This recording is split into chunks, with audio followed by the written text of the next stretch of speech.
একজন প্রফেসর ছিলেন ডক্টর মোহাম্মদ আব্দুল্লাহ জাহাঙ্গীর রহমাতুল্লাহ, নাম শুনেছেন না স্যার?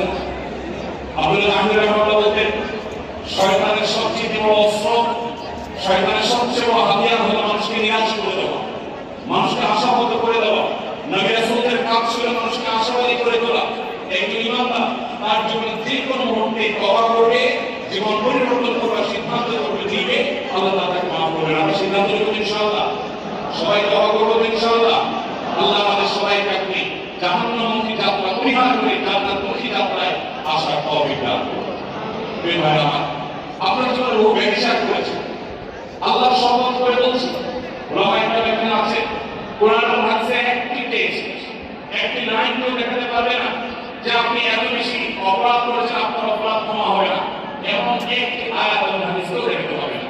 বরং আপনি যদি সিদ্ধান্ত গ্রহণ করেন আপনার রূপ চেঞ্জ করবেন, আল্লাহ আপনাকে মাফ করবেন।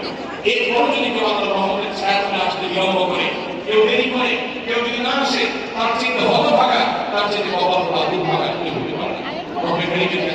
আল্লাহ আপনি আমাদের সবাইকে তওবা করে আপনার জান্নাতের পথে, কোরআন ও হাদিসের পথে এই মুসলিম আমাদের সবাইকে আসার তৌফিক দান করুন।